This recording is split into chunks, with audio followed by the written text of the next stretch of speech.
बाराबंकी से इस वक्त एक बुरी खबर सामने आ रही है। सीधा रुख करेंगे इस वक्त की अपडेट कर। पूर्वांचल एक्सप्रेसवे पर बड़ा हादसा हुआ। पूर्वांचल एक्सप्रेसवे पर 3 श्रद्धालुओं की जान चली गई है और 6 श्रद्धालु इस वक्त घायल बताए जा रहे हैं।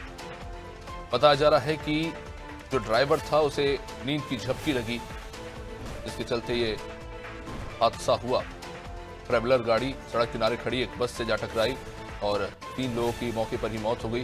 काफी सारे श्रद्धालु घायल हैं और जो 6 श्रद्धालु घायल हैं उनमें से भी 2 की हालत काफी गंभीर बताई जा रही है। लखनऊ के ट्रामा सेंटर इन्हें भेजा गया है। घटना के बाद जो गाड़ी चालक है वो फरार हो गया है। आपको बता दें ये सभी महाराष्ट्र से वृंदावन होते हुए अयोध्या जा रहे थे।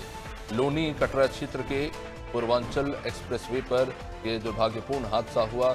आपको बता दें कि इस वक्त ये जो रूट है यहाँ पर बड़ी संख्या में श्रद्धालु जो हैं गुजर रहे हैं महाकुंभ में शामिल होने के लिए, लेकिन वहाँ पे भीड़ काफ़ी ज़्यादा होती है। ड्राइवर्स का रूट काफ़ी लंबा होता है और इस बीच एक ड्राइवर जो ट्रैवलर कार ये जो आप देख रहे हैं पूरी तरह से क्षतिग्रस्त हो चुकी है, वो चला रहा था, अचानक से झपकी लगी जिसके चलते ये हादसा हुआ। ये सुनते हैं क्या कुछ है।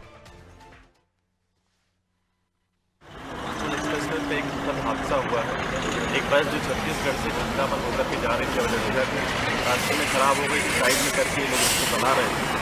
उसी के पीछे से एक टेम्पो ट्रैवलर आया जो महाराष्ट्र से लेकर सवारियों को वो भी अयोध्या जा रहे थे और नहीं देखा ड्राइवर ने और पीछे से उस पर ठोकर मार दी।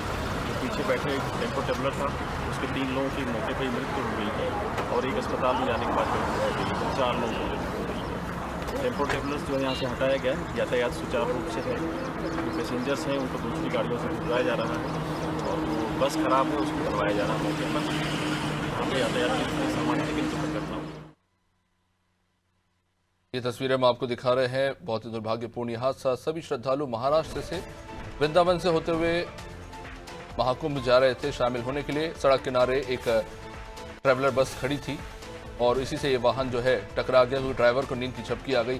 3 लोगों की मौके पर ही मौत हो गई और एक जो गंभीर रूप से घायल था उसे अस्पताल ले जाया गया, लेकिन उसने भी दम तोड़ दिया। अब तक 4 लोगों के मारे जाने की खबर आ रही है। ये पूर्वांचल एक्सप्रेसवे पर हुए हादसे की ये तस्वीरें इस वक्त हम आपको दिखा।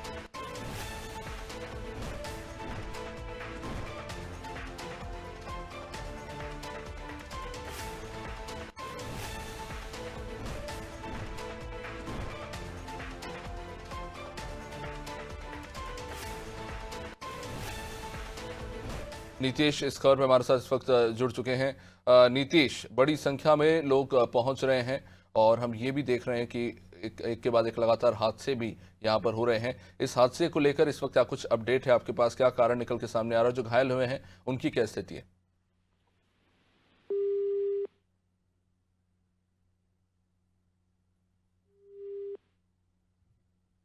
चलिए, लगता है संपर्क टूट गया। फिर से एक बार जुड़ने का प्रयास करेंगे। तो अगर आप जो तस्वीरें देख रहे हैं हम आपको बता दें, ये बाराबंकी की तस्वीरें हैं। पूर्वांचल एक्सप्रेसवे, ट्रैवलर कार जिसमें बहुत सारे लोग सवार थे। ड्राइवर को अचानक नींद की झपकी लगी और जो रोड किनारे एक बस खड़ी थी उस खड़ी बस में जाकर ये ट्रैवलर कार सीधे जा घुसी पूरी गति के साथ। और वाहन को देख के आप अंदाजा लगा सकते हैं कि वाहन कितनी तेज रफ्तार में था, जिसके चलते ये हादसा हुआ कि एक मामूली जरा सी लापरवाही के चलते ये हादसा हो गया। चलिए, नीतीश हमारे साथ जुड़ चुके हैं। नीतीश, जो ये हादसा हुआ है बाराबंकी में, इसको लेकर क्या कुछ अपडेट है आपके पास और जो लोग घायल हैं उनकी क्या स्थिति है?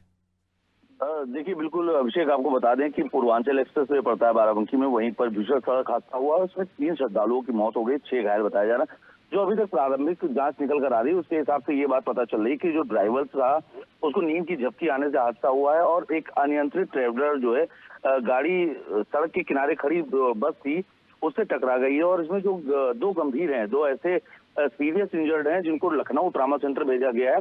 हालांकि घटना के बाद जो गाड़ी चालक है वो मौके से फरार हुआ है। महाराष्ट्र से वृंदावन होते हुए श्रद्धालु अयोध्या जा रहे थे और लोनी कटरा क्षेत्र के पूर्वांचल एक्सप्रेस वे का ये पूरा मामला है। बाराबंकी पुलिस अधीक्षक दिनेश कुमार सिंह से जैसे कि अनादि टीवी की वार्ता हुई तो उन्होंने बताया कि जो भी चोटिल लोग हैं उनका इलाज कराया जा रहा है और उसमें संपूर्ण सावधानी बरती जा रही है। और जो भी लोग हैं लखनऊ जो रेफर किए गए हैं उनको भी समुचित चिकित्सा व्यवस्था उपलब्ध कराए जाने के निर्देश दिए गए हैं। बहरहाल ये एक बड़ा हादसा हुआ है और कहीं ना कहीं इसमें बड़ी लापरवाही है और उस लापरवाही के चलते इस प्रकार की घटनाएं पहली बार नहीं है, लगातार हो रही हैं। तो ये जो घटना हुई, हालांकि मौके पर अब स्थिति पूरी तरीके से नियंत्रण में है। अभिषेक, नीतीश, जो लोग घायल हुए हैं सभी एक ही परिवार के थे या ये कोई कमर्शियल व्हीकल था? मेरा सवाल इसलिए भी है क्योंकि ये पहली बात तो ये कि हादसा किस समय हुआ ये भी जानना बहुत ज़रूरी है, क्योंकि आमतौर पर कमर्शियल व्हीकल में खासतौर से अगर आप कुंभ जैसे स्थान पर जा रहे हैं तो 2 ड्राइवर्स होते हैं। अगर ये प्राइवेट व्हीकल है तो ये और भी गंभीर समस्या है। जनता को पता होना चाहिए कि अगर रात के समय में अगर व्यक्ति को थकान या नींद आ रही है तो आप वाहन ना चलाएं, नहीं तो इस तरह के हादसे हो सकते हैं। जी बिल्कुल, हम आपको बता दें कि इसमें जो एक वाहन था ये सड़क के किनारे खड़ा हुआ था और ये निश्चित ही, अभिषेक आपकी बात बिल्कुल सही, ये प्राइवेट व्हीकल था, क्योंकि जब श्रद्धालुओं की भीड़ उमड़ती तो ऐसे में जो ऐसी तमाम कंपनियां होती हैं जो श्रद्धालुओं हैं लोगों की जान खतरे में डालकर बसों को चलाना शुरू कर देते हैं। हालांकि बस के बारे में पूरी उसकी फिटनेस एवं अन्य चीजों की जांच की जा रही है, जिसके लिए अलग से निर्देश दिए गए। बहरहाल इस तरीके से जब भी लंबे सफर पर जाते हैं तो जो श्रद्धालु होते हैं कहीं ना कहीं वो लोग भी उत्साहित रहते हैं कि कितनी जल्दी पहुंचे, लेकिन कुछ ऐसी तकनीकी खामियां और कुछ ऐसी लापरवाही होती हैं जिनके चलते ऐसे बड़े हादसे अक्सर आते रहते हैं। जी बहुत बहुत शुक्रिया नीतीश जानकारी के लिए। तो ये बहुत ही दुखद खबर है, श्रद्धालु कुंभ में जा रहे थे लेकिन हादसे का शिकार हो गए। पूर्वांचल एक्सप्रेसवे, आमतौर पर यहाँ पे वाहन काफ़ी तेज गति से चलते हैं क्योंकि एक्सप्रेसवे है और अक्सर ज़रा सी भी लापरवाही होती है तो इस तरह के बड़े हादसे हो जाते हैं। तो हमारी भी अपील यही है कि आप संभल के चलें।